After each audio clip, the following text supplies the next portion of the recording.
दुनिया में मतलब प्यार की कीमत देखो कैसे, मतलब किसी के साथ भी जब हम कनेक्ट होते हैं तो कितना अच्छा लगता है। हम्म? तो आज का हमारा जो नक्षत्र था वो कौन सा था? हस्त नक्षत्र है।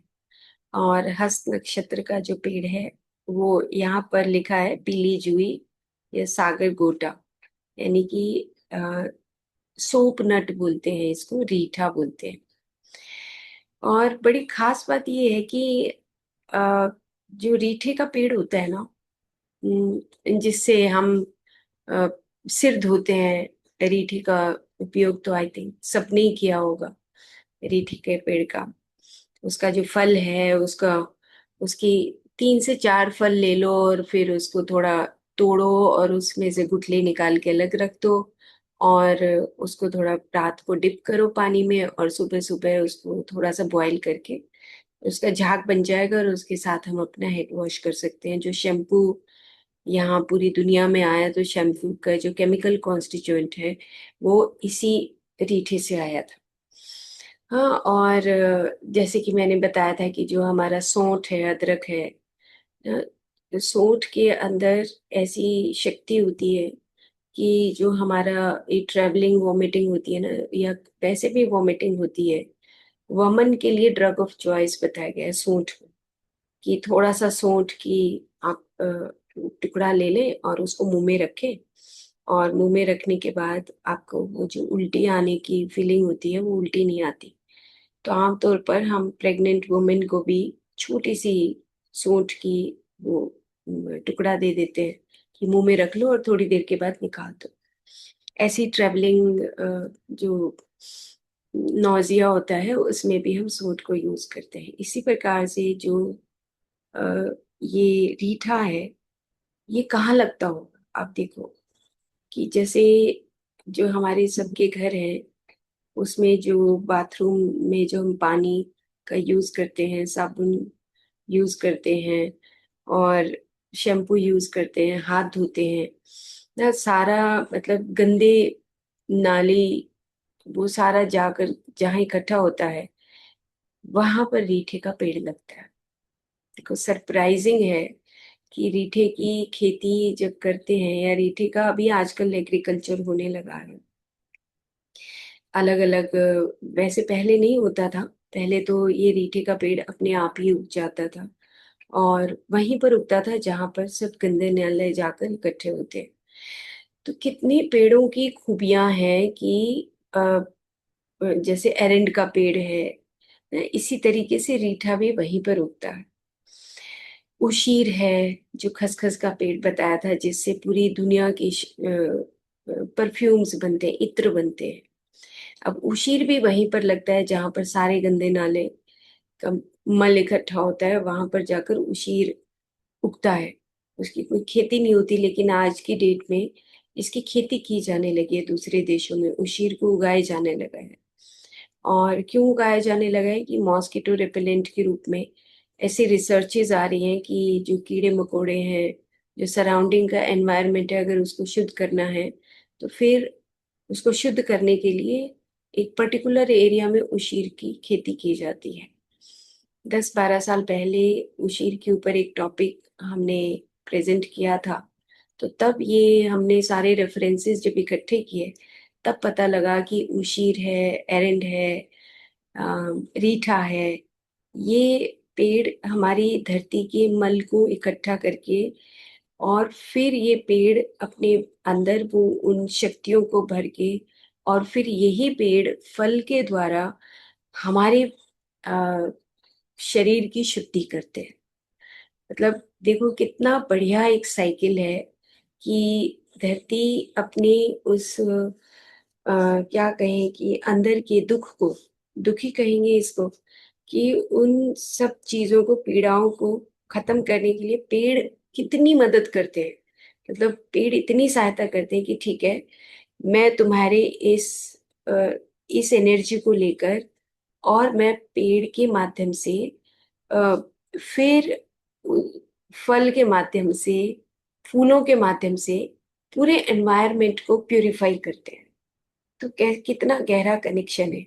जैसे छोटा सा एक पेड़ होता है, पेड़ नहीं मतलब पौधा होता है, चांगेरी बोलते हैं, आप सबको पता होगा, 3 पत्ते वाला चांगेरी, बड़ी खट्टी मीठी सी होती है। अब चांगेरी आप देखो कि आपके घरों के चारों तरफ ना चांगेरी उगी हुई मिलेगी। और एक और होता है, भुई आंवला होता है।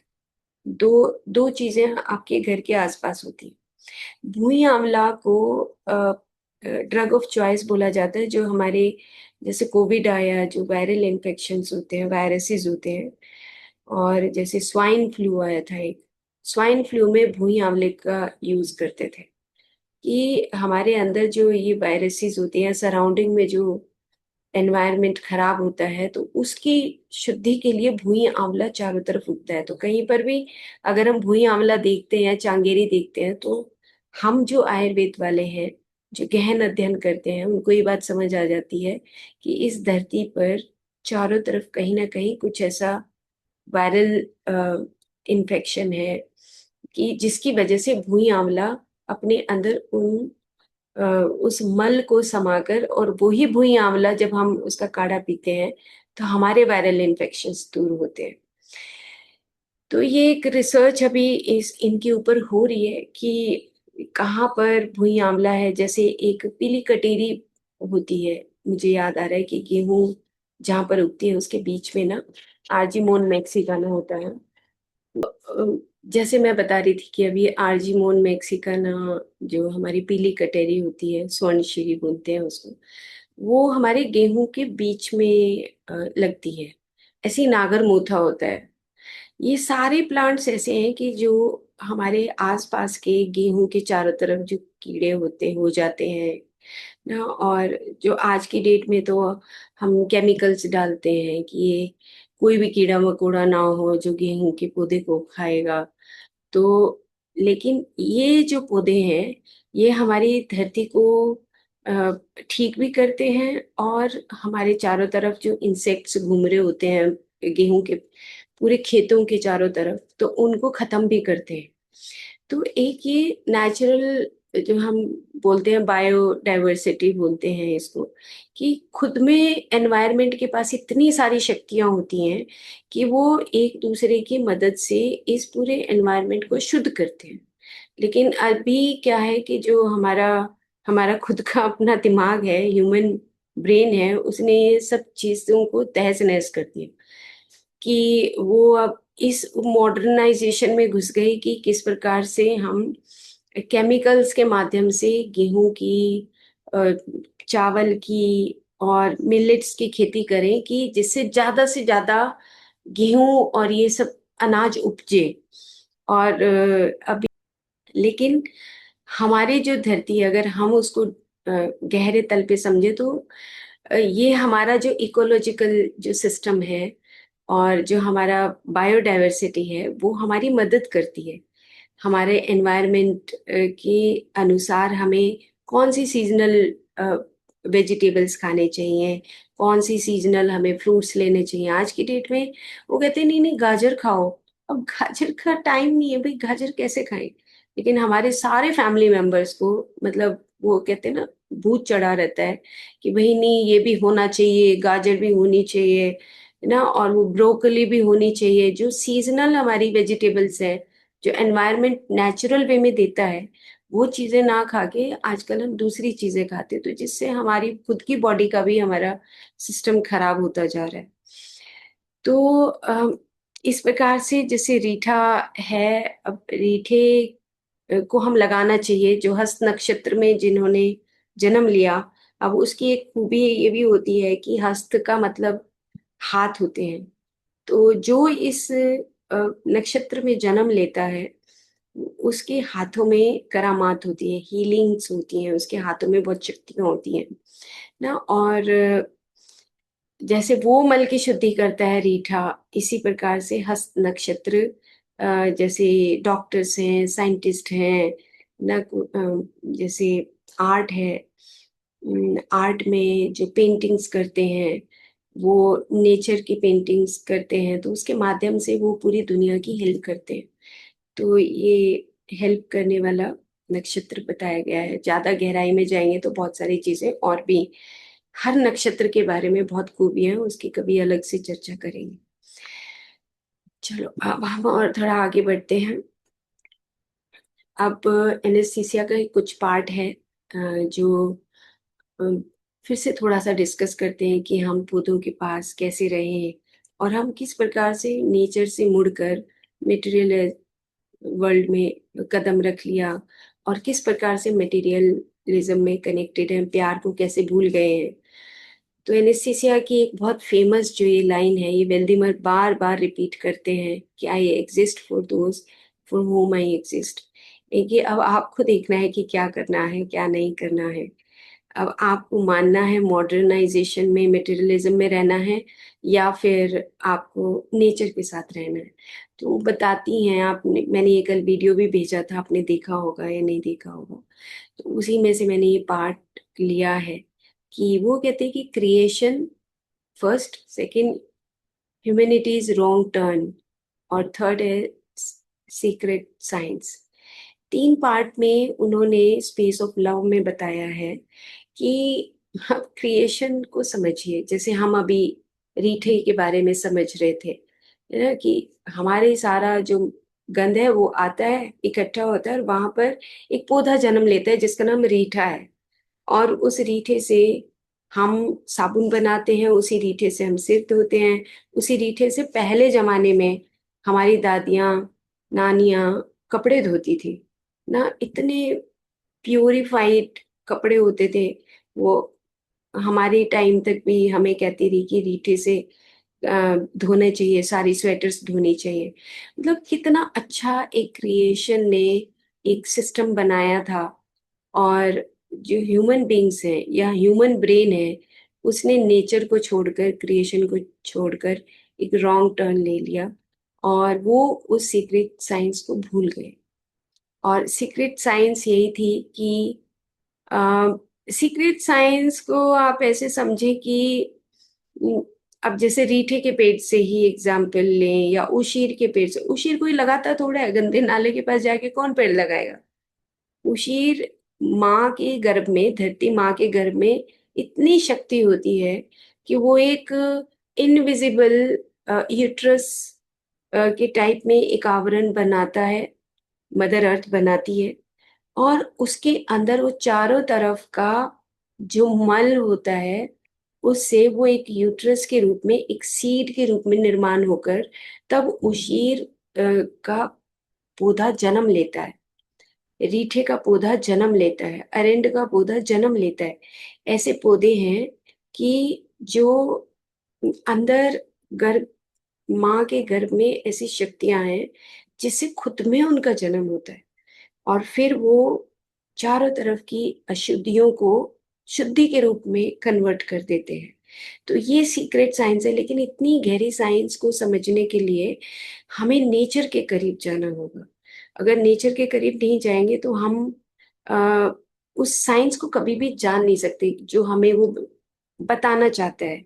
तो ऐसे ही एनेस्थीसिया जंगलों में रह गए और उसने ये सीक्रेट साइंस को देखा कि प्यार कैसे करना चाहिए नेचर के साथ, पेड़ पौधों के साथ किस प्रकार से प्यार करना चाहिए।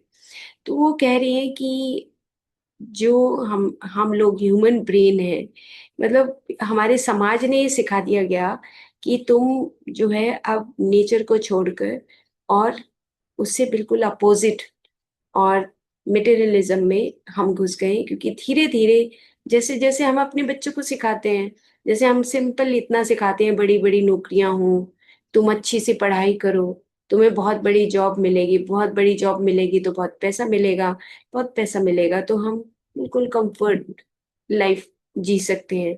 फिर कंफर्ट लाइफ में जिएंगे तो जब बहुत पैसा हो जाएगा तो बीमार हो जाएंगे, फिर बहुत मोटे हो जाएंगे ना, और फिर बहुत बीमारियां आ जाएंगी और फिर वो सारी बीमारियों में वो पैसा निकल जाएगा।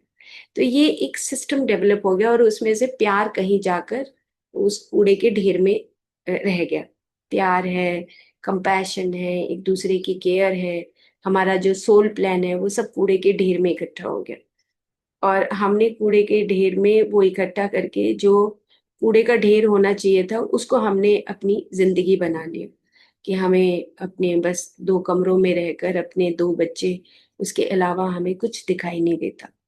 तो ये हमारी जिंदगी हो गई। तो स्पेस ऑफ लाइफ में उनकी कुछ जो लिंक भेजे हैं, उसमें एक यूट्यूब है, उसका नाम उसी में आ रहा होगा। तो उसमें से आप कुछ वीडियोस, छोटी छोटी हैं, 2-3 मिनट की वीडियोस हैं, वो अपने बच्चों को जरूर दिखाएं। जिनके बच्चे छोटे हैं जरूर से जरूर दिखाएं, बहुत अच्छा लगेगा आपको। तो ये सीक्रेट साइंस वो बता रही हैं कि ये भूल गए हैं, तो आप सबको जो है सीक्रेट साइंस सीखने के लिए पेड़ पौधों से प्यार करना पड़ेगा। तो वो कह रही है कि अब देखो, ये 2 पिक्चर्स दिखाई गई हैं, उसी में से मैंने ये लिया है पिक्चर, कि हमें पेड़ पौधों के साथ इंजॉय करना चाहिए था। उस के फलों को देखना चाहिए था, पत्तों को देखना चाहिए था, उसके पास बैठ के उसकी खुशबू को, फ्रेग्रेंस को देखना चाहिए था ना। और उसकी ठंडक कैसी है, उसकी गर्मी कैसी है ना, वो किस प्रकार का उसके पास वो वातावरण है, जिससे मेरे को कैसी फीलिंग्स आ रही है। इसके बजाय हम इन्वेस्टिगेशन में घुस जाते हैं ना। तो वो इन्वेस्टिगेशन का मतलब वो ये बताना चाह रही हैं कि हम अपने उस एनालिटिकल माइंड से ना, उस लॉजिकल माइंड से हम अ, उसी में अपने दिमाग को घुसाकर और अपनी वो केमिस्ट्री लैब्स बनाकर हमने अपने एक नेचुरल एनवायरनमेंट को छोड़ दिया है। और नेचुरल जैसे जैसे एनवायरनमेंट को छोड़ा और हम अपनी रिसर्च लैब और केमिस्ट्री लैब में आ गए, तो हम उस नेचर से बहुत बहुत बहुत दूर हो गए। जैसे अब छोटी छोटी ना, हम जब बेल पत्र का एक्सट्रैक्ट बना रहे थे, मैं एमडी कर रही थी, तो वहाँ यहीं अपने मोहाली में एक लैब थी, बड़ी वेल एस्टेब्लिश लैब थी, कि पत्ते को पहले आप तोड़ोगे, फिर उसको बॉयल करोगे, फिर उसका एक्सट्रैक्ट निकालोगे, फिर एक्सट्रैक्ट निकाल के फिर उसकी टेबलेट बनाओगे 5 मिलीग्राम की। टेबलेट्स बनाने के बाद वो मनुष्य खाएगा, मनुष्य खाने के बाद फिर उसकी डायबिटीज ठीक होगी। क्या मतलब बात है ना। मतलब केमिस्ट्री लैब ने हमें इस तरीके से बांध दिया कि हम उन पत्तों की जो ओरिजिनलिटी थी, जो एक रियल वो हमें एसेंस देते थे, उसकी बजाय हम उस एक्सट्रैक्ट फॉर्म में, गोली की फॉर्म में चीजों को खाने लगे। और वही एक हमारा कमर्शलाइजेशन, मटेरियलिज्म में हम घुस गए, और हमने उस नेचर के साथ जो इंजॉय करना चाहते थे, वो इंजॉयमेंट हमने छोड़ दिया।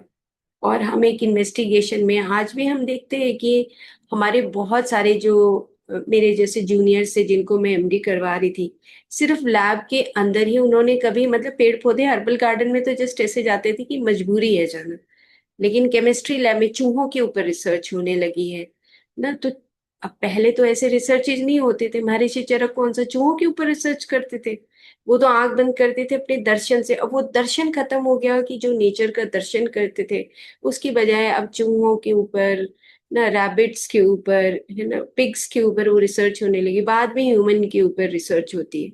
तो ये ऐसी ऐसी रिसर्चेज वो बता रही हैं कि हम उतने मटेरियलिज्म में, उतने हम केमिस्ट्री लैब्स में चले गए जहाँ पे हमने नेचर को बहुत बहुत पीछे छोड़ दिया है। तो नीचे उन्होंने वो एक पिक्चर लगा रखी थी कि हम पत्ते के अंदर से, फूल के अंदर से एक एक चीज को खोद खोद के देख रहे हैं कि उसके अंदर से क्या चीज निकलेगी, जो हम वो इंग्रेडिएंट लें, वो केमिकल लें, कि जिससे हमारी बीमारी ठीक हो जाए। जैसे एक बुक है आयुर्वेद की, बहुत अच्छे ऑथर हैं, उन्होंने वो लिख रहे हैं कि अब एक वॉलेटाइल ऑयल का भी फैशन चल गया है ना, अरोमा थेरेपी जैसे चली है। अरोमा थेरेपी ऐसी नहीं थी जो आयुर्वेद बताता था कि आप पेड़ के नीचे बैठो, गुलाब के पौधे के पास बैठो और उसका अरोमा लो। अब वो क्या कहते हैं, नहीं, गुलाब के अंदर से वो उसका ऑयल निकालो पहले ना, बेल के पत्ते का ऑयल निकाल के, और फिर आप उसको एक उसमें डालो किसी पानी में, और फिर उसकी खुशबू पूरे कमरे में लो। अब ऐसी ऐसी खुशबू आ गई जो डुप्लीकेट भी हैं, जो हमारी जितनी भी क्रीम्स हैं उसमें सब में वो डुप्लीकेट केमिकल वाली खुशबू आती है। कोई भी नेचुरल एसेंस की तो कोई भी खुशबू नहीं है। तो वो ये कहना चाह रही है कि जो रियल फ्रेग्रेंस था, जो रियल हमारी बायोडायवर्सिटी थी, उसको छोड़कर हम उस केमिस्ट्री लैब के अंदर घुसकर बस वहीं के वहीं रह गए हैं।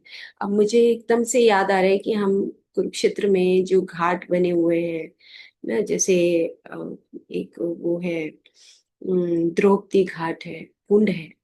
और पहले के लोग क्या करते थे कि जब नहाते थे तो आसपास के जो पत्ते होते थे उनको धोकर उसमें डाल लेते थे। जैसे जामुन के पत्ते हैं ना, नीम के पत्ते हैं, गुलाब की पत्तियां हैं, ऐसे बेल के पत्ते हैं। उन सब के पत्तों के अंदर जो वॉलेटाइल ऑयल होता था, जो असेंशियल ऑयल होता था, वो हमारे पानी में आ जाता था। पानी में आने के बाद साबुन की जरूरत नहीं होती थी। सिर्फ उस पानी से वो अच्छी तरीके से बहुत रब रब करके उससे नहाते थे। और पहले का साइंस तो इस प्रकार से हमारे आयुर्वेद में बताया गया है कि जो हमारी स्किन है, उस स्किन के अंदर से वो वोलेटाइल ऑयल जो है अंदर एब्जॉर्ब होते थे।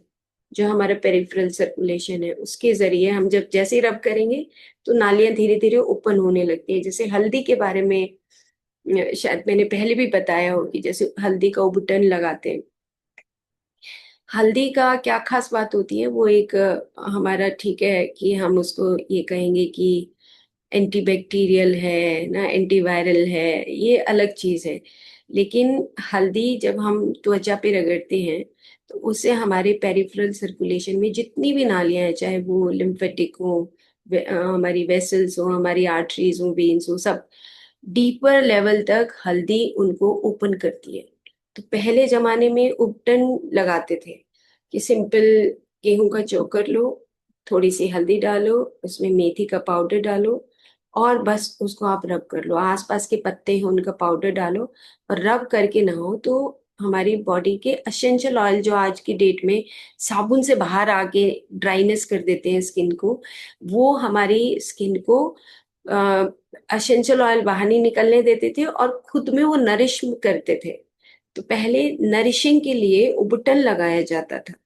लेकिन अब आज हम जब साबुन लगाते हैं तो हमारी पूरी स्किन ड्राई होती है, तो हम फिर और उसमें क्रीम्स और ये सब लगाते हैं। तो जो स्पेस ऑफ लव बुक है, उन्होंने जो लिखी है उसमें कुछ वीडियोस जो आपको भेजी गई हैं उसमें से खुद भी आप फाइंड आउट कर सकते हो कि किस प्रकार से हमने उस अपने विशुद्ध प्रेम जो पेड़ों के प्रति, नेचर के प्रति था, वो उससे हम कितने कितने दूर हो गए। शीशे के आगे सिर्फ क्रीमें रह गई हैं, जो वो भी केमिस्ट्री वाली क्रीम है, वो भी कोई नेचुरल एसेंस की कोई क्रीम नहीं है। तो कहना चाह रही हैं कि इन सब चीजों को छोड़कर I exist for those for whom I exist. वही बोलती हैं कि अगर तुम करना चाहते हो तो ठीक है, मैं तो तुम्हें सिर्फ बताकर यहाँ से जा रही हूँ। हम्म। तो ये जो है हमारा देवदार का, जो हमने पाइन का फल बताया था, उसके बारे में वो लिखती हैं ना कि सिदार kernel analogy। वो कह रही है, a tiny Sidar nut contains all information of a future Sidar. मतलब एक बीज के अंदर कोई प्रजापति और प्रजा की बात जैसे आपको बताई थी कि एक एक व्यक्ति भी अगर अपने अंदर वो योगी का योगी बनता है या योगी वाले गुण उसके अंदर आते हैं, तो वो थाउजेंड्स ऑफ लोगों को योगी बना सकता है। प्रजापति अपनी प्रजा को फिर से प्रजापति में कन्वर्ट कर सकता है। सेम वो भी यही बात कह रही है कि एक छोटा सा सीड, और वो कितनी सारी, जिसके पास सारी वो क्रिएशन की इंफॉर्मेशन है, और वो क्रिएशन की इंफॉर्मेशन से कितने सारे सराउंडिंग की एनवायरनमेंट को प्यूरिफाई कर सकता है, और कितनी सारी और सिदार उत्पन्न कर सकता है। पर ये बात आपके पास ही है, ये सारी खूबियां वही जान सकता है जिसके पास नेचर लवर हो। तो वो एक स्टोरी बता रही है उसमें, उसी वीडियो में वो स्टोरी बता रही है कि जब वेल्दिमर उनसे पहली बार मिले, और तो उसका वर्ल्ड, उसकी दुनिया क्या थी मटेरियलिज्म में, बच्चे के प्रति, और एनेस्थीसिया का वर्ल्ड क्या था। तो वो दिखा रहे हैं कि इधर आप एक पिक्चर देख रहे हैं जिसमें पूरी बिल्डिंग्स बनी हुई हैं, और इधर आप एक पिक्चर देख रहे हैं, नेचर देख रहे हैं जिसमें चंद्रमा है, पेड़ है, भालू है, पौधे हैं, छोटे छोटे फूल खिले हुए हैं, और जो रास्ता है वो बिल्कुल अपनी नेचुरल वे से जा रहा है। और इस तरफ आप बिल्डिंग्स देख रहे हैं, तो दोनों में आप अपनी आंखों से भी फर्क कर सकते हो। हम ये प्रैक्टिस करेंगे कि एक पूरी बिल्डिंग्स बनी हुई है और एक नेचर है, तो हम अभी ये प्रैक्टिस करने वाले हैं। तो वो कह रहे हैं वेल्दिमर कि यहाँ पर तो पाउडर्ड फूड देते हैं, जैसे ही बच्चा जन्म लेता है तो पाउडर्ड फूड होता है। इधर माँ का दूध पिलाने के लिए वो प्रेरित करती हैं, इधर डिस्पोजेबल डायपर्स हैं, इधर नेचर केयर करता है।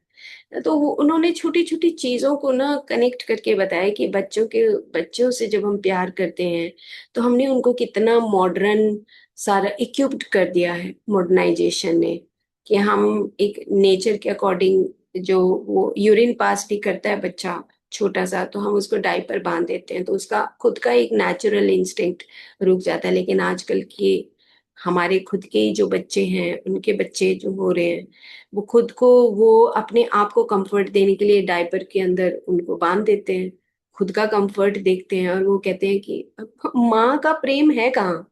तो माँ का प्रेम कहीं नहीं है, वो तो सब गुम हो गया है। तो फालतू की बातें हैं, वात्सल्य भाव फलाना भाव ये कुछ नहीं है यहाँ पर अब। तो नेचर्स केयर, फिर वो कह रहे कंस्ट्रक्शन सेट्स, है ना, अब हमने तो इतनी सारी बिल्डिंग्स बना दी, वो बच्चे के लिए पता नहीं हम क्या क्या करना चाहते हैं। वो कहते हैं कि तुम छोड़ दो बच्चे को, एक इंटायर फॉरेस्ट में नेचर में ले जाओ, वहां पे बच्चे को सिखाओ ना। यहाँ पर सिविल कोड आर्ग्यूमेंट्स हैं, इधर जो है यूनिवर्सल ट्रूथ हम सिखाते नहीं हैं बच्चों को, कि यूनिवर्सल ट्रूथ क्या है, कि तुम्हारे जीवन हुआ है तो तुम्हारी मृत्यु भी होगी। तो ये यूनिवर्सल ट्रूथ और जो प्यार है वो हम नहीं सिखाते हैं। तो बहुत सारी चीजें हम खो चुके हैं, वो ये कहना चाह रही है कि एक फिर से जो हमारी न्यू जनरेशन आ रही है, तो आप एक वॉचमैन की भांति अपने बच्चों को ये यूनिवर्सल ट्रूथ सिखाइए, कि ताकि बताइए कि ताकि हम नेक्स्ट जनरेशन जो भी वॉर के बाद आ रही है, उसमें बहुत कुछ चेंज होने वाला है। ये पानी की किल्लत आएगी, खाने की किल्लत आएगी, बहुत नेचर नहीं मिलेगा, तो फिर हम क्या करेंगे? तो उसके लिए भी वो फ्यूचरिस्ट हैं, तो उसके लिए भी वो बता रहे हैं कि पेड़ पौधे हमें लगाने चाहिए, हम किस प्रकार से सेल्फ हीलिंग कर सकते हैं, ये आप अपने बच्चों को सिखाओ ना। तो ये सारी चीजें उन्होंने स्पेस ऑफ लव, काफी बड़ी है, मैंने आपको पीडीएफ भी भेजा है, तो कुछ कुछ पेज खोल के आप देख सकते हैं। शायद एनेस्थीसिया जो चाहती हैं वो ही आपके अंदर से, एक इंट्यूशनली अंदर से कोई भी पेज खोले तो शायद वो आपके लिए हो। ठीक है। और ये एक वहां पे वो स्टोरी बता रही है कि किस प्रकार से एक sickly child with a congenital heart disease living in the hopelessness, तो जब इस तरह की कोई बीमारी होती है, तो मैंने डिटेल इसका नहीं पढ़ा, लेकिन वो बता रही हैं उसके अंदर, उसी वीडियो में है कि एक कोई बच्ची थी जिसको कंजेनाइटल हार्ट डिजीज था, लेकिन जैसे ही हम उसको वो वहां पर लेकर गई, पेड़ पौधों के पास और धरती के पास लेकर गई, और वो सारे बच्चों के साथ जब वो खेलने लगी, तो उसकी डिजीज वो अ, ठीक तो नहीं होती कंजेनाइटल हार्ट डिजीज, लेकिन उसके चेहरे पे मुस्कान थी, और उसकी हेल्थ ठीक हो गई, और उसने पेड़ों के साथ कनेक्ट करना जब शुरू किया, तो बहुत सारे जो उसके साइड इफेक्ट्स थे मेडिसिन के, ये सब ठीक हो गए। तो बता रही हैं उसके अंदर कि कैसे हम जब नेचर के साथ रहते हैं तो हम किस प्रकार से अपने आप को खुश रख सकते हैं, है ना। तो रविंद्रनाथ टैगोर भी ऐसे ही थे, सब उनको धुतकारते थे बचपन में, और सब बोलते रहते थे कि तू कुछ नहीं करता, तू ऐसा है, तू वैसा है, तो कोई समय नहीं देता था उनको बचपन में। मैं जब उनकी बायोग्राफी आज से, जब मैं कभी ट्वेल्थ क्लास में थी तब की है, मुझे याद नहीं है बहुत सारी बातें उनकी, लेकिन मैं बहुत अंदर से दिल से उनसे प्यार करती थी उस जमाने में, मतलब जब मैं ट्वेल्थ क्लास में थी। और जब मैं उनकी एक बायोग्राफी जैसे कहानी के रूप में उनकी मुझे एक पुस्तक मिली थी, तो कोई समय नहीं देता था उनको। तो कंबाइंड फैमिली थी, सब कहते रहते थे कि तुम पढ़ लो, बस पढ़ लो पढ़ लो। तो उनको लगा कि मैं किनको दोस्त बना सकता हूँ, अपना दोस्त बनाऊं तो बनाऊं किसको? सराउंडिंग में जितने भी फैमिली मेंबर से कोई बात नहीं करते हैं, तो वो अपने घर से बाहर जो पार्क है, गार्डन जैसे होता था पहले, थोड़े खुला एरिया होता था, तो वहां जाने लगे। तो बैठे बैठे वो पत्तियों को देख रहे हैं, बैठे बैठे वो फूलों को हिलते हुए देख रहे हैं। तो उनके मैं इनको दोस्त बना सकता हूँ, और मैं आज से इनको अपना दोस्त बनाऊंगा। कोई बात नहीं, मेरा अगर कोई और दोस्त नहीं बनता। और मैं अपनी बातें किससे शेयर करूँ? तो पेड़ पौधों से अपनी बातें शेयर की। तो जितनी भी उनकी पोएम्स लिखी हुई हैं, आप देखोगे, सरप्राइज करोगे कि नेचर के साथ उन्होंने अपनी पोएम्स लिखनी शुरू की। और कब से, बहुत यंग एज में उन्होंने अपनी पोएम्स लिखनी शुरू कर दी। तो आ, फिर क्या हुआ कि जब उनको एक पुरस्कार मिला, बहुत बड़ा पुरस्कार उनको मिला, तो पूरे चारों तरफ ये हो गया कि अरे वाह, कैसी वो कविताएं लिखते हैं। हाँ, पेड़ के नीचे बैठ के और कविता लिख देते हैं। इतनी उनके पास हुनर आ गया उनके पास। तो जब स्टेज के ऊपर कहने लगे कि आप अपने कुछ फैमिली मेंबर्स को भी इनवाइट कर लीजिए, तो उनके जो फैमिली मेंबर थे वो सारे बैठे थे वहां पर। तो सब उठ के आ गए। तो उन्होंने कहा नहीं नहीं नहीं, आप मेरे फैमिली मेंबर्स नहीं हो, सॉरी।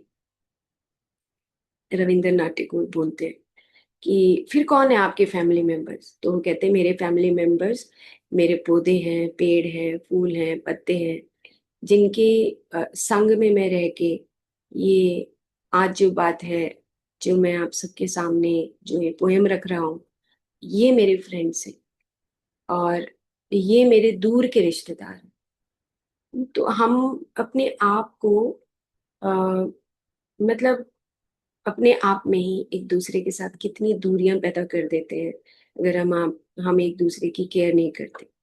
तो तब से उनके अंदर ये आया कि जो नेचर है, उससे बड़ा कोई दोस्त तो हो नहीं सकता। तो नेचर के साथ दोस्ती हमें करना आना चाहिए। एक और उनकी मुझे याद आ रहा है कि जब मैं नई नई सेलेक्ट हुई मेडिकल ऑफिसर, तो ऐसे ही बहुत सारे लोग हैं एक दूसरे को क्रिटिसाइज करते हैं। तो मेरे पास उस वक्त वो पुस्तक थी, तो उसमें से मैंने ऐसे खोला, तो रविंद्रनाथ टैगोर एक बार नदी, जो समुद्र किनारा है, वहां से नहाकर निकल रहे थे। तो रास्ते में एक गंदगी का ढेर पड़ा हुआ था, जैसे गोबर का, और सब इकट्ठा कर देते थोड़ा सा। और जैसे वो नहा कर निकले, तो वो जब ढेर देखा, तो उसके ऊपर ना सूरज की किरणें पड़ रही थी। तो सूरज की किरणें पड़ के और रिफ्लेक्ट होती है, जैसे रिफ्लेक्शन होता है ना, चौंधा सा लगता है ऐसे। तो नाचने लगे। और जो आसपास के लोग यहाँ आ रहे थे, जा रहे थे, वो कहते हैं इसको क्या दिमाग खराब हो गया, क्योंकि लोगों को कुछ ना कुछ मसाला चाहिए, तो कुछ ना कुछ क्रिटिसिज्म में आई डाल ही देते हैं। तो वो नाचने लगे। तो कहने लगे भाई क्या हो गया? तो कहते हैं कि मुझे निर्लेप होने का राज पता लग गया। तो कहते हैं निर्लेप होने का राज क्या होता है? बोले निर्लेप होने का राज पता लग गया। तो कहते हैं कि बताओ तो गे तुम। तो जब हम कोई भी इंट्यूशनली, जब हमारी इंट्यूशंस होती है ना, जो मिरेकल्स होते हैं, जिसको हम क्वांटम साइंस में आहा मोमेंट बोलते हैं, कि जब आपको कुछ गहरा राज पता लग जाए, जैसे अभी एनेस्थीसिया बोल रही थी कि सीक्रेट साइंस हमने खो दी। तो जब वो नाच नाच रहे थे, तो रुके और आसपास के लोग इकट्ठे हुए, तो कहते कि तुम देख रहे हो कि ये जो ढेर पड़ा है मल का, इसके ऊपर सूरज की किरणें पड़ रही हैं, और ये रिफ्लेक्ट हो रही, ये मैली नहीं हो रही, ये निर्लेप है ना। मतलब गंदगी के ढेर पर जो किरणें पड़ रही हैं, वो मैली ही नहीं हो रही, और वो अपनी ही चमक को रखे हुए है। तो बार बार वो ये गुनगुनाते रहे कि निर्लेप होने का राज पता लग गया। तो हम जब किसी भी सोसाइटी में रहते हैं और हमें भी ऐसे क्रिटिसाइज किया जाता है, तो उस वक्त मैं ये कहानी सुनाती थी उस टाइम में, लाइक 2002 में। ये कहानी मैं सबको सुनाती थी, डॉक्टर्स को, कि जो निर्लेप होता है ना, उसको कितना ही आप किसी को कितना ही क्रिटिक्स में डालो, कितनी ही किसी की बुराई करो, कोई इफेक्ट नहीं होता अगर वो अपनी सही उन यूनिवर्सल ट्रूथ्स के ऊपर है, जो एनेस्थीसिया बोल रही है, कि जो यूनिवर्सल ट्रूथ्स के ऊपर रहता है उसको कुछ भी परवाह करने की जरूरत नहीं होती। उसको सिर्फ ये पता होता है कि निर्लेप कैसे रहा जाता है।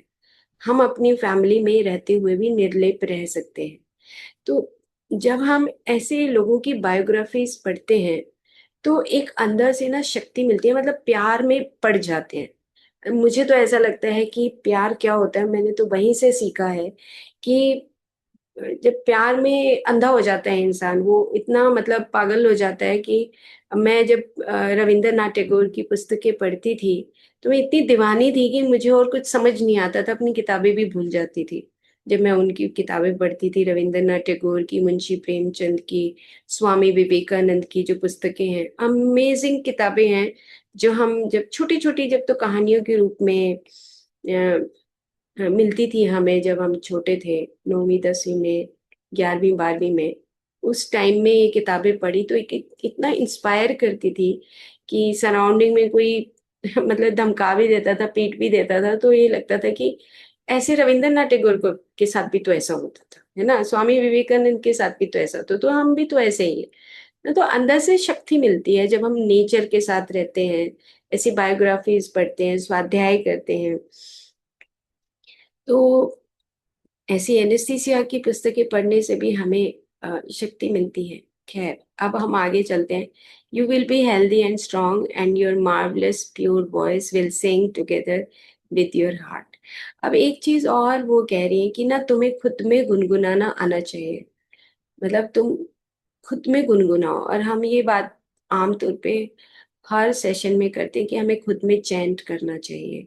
खुद में जो भी हमारा गुनगुनाहट है, अंदर का जो एक है ना, अंदर जो बीज है हमारा, संगीत का बीज, वो हमारे अंदर वो उभरना चाहिए। जैसे राजेश जी बहुत अच्छा आ, श्लोक बोलते हैं, बहुत अच्छा गाते हैं, पूनम मैम भी बहुत अच्छा बोलती हैं। ऐसे हम सबको प्रैक्टिस करनी चाहिए, 5 मिनट बैठ के जरूर से जरूर कुछ भी गुनगुनाओ, गुनगुनाना चाहिए, कुछ भी जो भी अंदर से आए।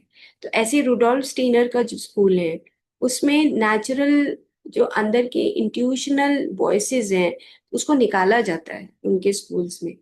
जैसे जीदू कृष्णमूर्ति का स्कूल है, उनके स्कूल में ये नहीं सिखाया जाता कि आप जो है वो संगीत वाली मैडम आएंगी और फिर आपका हारमोनियम बजाएंगी या पियानो बजाएंगी और तब आप गुनगुनाओगे। यहाँ पे कोई हारमोनियम नहीं है, कोई पियानो नहीं है, आपकी गला ही आपका हारमोनियम और आपका गला ही आपका पियानो है। तो ऐसे ही एनेस्थीसिया भी अपनी बुक्स के माध्यम से बता रही है कि आपको खुद में वो गुनगुनाना चाहिए। जैसे जो एनिमल्स हैं उनकी वॉइसेस कैसी होती हैं, जो बर्ड्स हैं उनकी वॉइसेस, उनको पहचानना तभी आएगा जब हम अपने अंदर से गुनगुनाएंगे। ओके, तो जैसे ये एक वो स्टोरी बता रही है कि कैसे जो है एक बियर बैठा है और टाइगर अपब्रिंगिंग, मतलब बच्चों को लेकर उन्होंने लिखा है कि टाइगर होता है फॉरेस्ट में ही कैसे लिविंग होती है, अगर बच्चे को छोड़ दिया जाए तो कितने प्यार से उन जानवरों के साथ रहता है। ऊपर देखो चिड़िया गिलहरी सब बैठे हैं, है ना। तो बहुत जो बिगेस्ट लार्जेस्ट फॉरेस्ट है पूरे वर्ल्ड का, उसको ताइगा बोलते हैं। तो फॉरेस्ट में रहने के बाद अगर बच्चे को हम नेचर में छोड़ते हैं तो किस प्रकार से वो एनिमल से, इंसेक्ट से, बर्ड से, सबसे कैसे प्यार करता है। ओके, तो goal of the anti system is non interference, ना allowing a child to connect with the perfection of creation. अब ये हमें खुद को भी सीखना है, बच्चों को भी सिखाना है, अपने सराउंडिंग में जो हमारे दोस्त हैं उनको भी सिखाना है कि कुछ भी डिस्टरबेंस नहीं होना चाहिए। यहाँ से घास लंबी हो गई तो इसको काट दो, यहाँ से ये हो गया तो इसको छोटा कर दो, यहाँ से अंदर से, उसको हम नेचर को देखते ही नहीं। वो कहेंगे वीड्स आ गए, वीड्स के ऊपर ही इतनी किताबें आपको मिलेंगी कि वीड्स ही वीड्स, मतलब ये भी खराब है, ये भी खराब है, ये भी खराब है, ये भी खराब है, फिर ठीक क्या है। तो सिर्फ गेहूं खाने के लिए दाना चाहिए, उसको भी नीचे से जो डंडा उसको भी जला देते, उसको भी हम कुछ उसको सही यूज ही नहीं कर पाते न, जानवरों के लिए भी थोड़ा सा बचाते हैं और सब जला के राख कर देते हैं। तो वो ये कह रहे हैं कि परफेक्शन ऑफ क्रिएशन तो कहीं था लेकिन अब सब गुम हो गया है, तो उसको फिर से हमें जिंदा करना है। नॉन इंटरफेरेंस, देखा, नॉन इंटरफेरेंस हम कल भी बातें कर रहे थे कि नॉन बीच में बोलना, किसी की एनर्जी को बिना बात ही डिस्टर्ब करना, ये non interference is the first principle of spirituality. किसी को भी डिस्टर्ब नहीं करना चाहिए।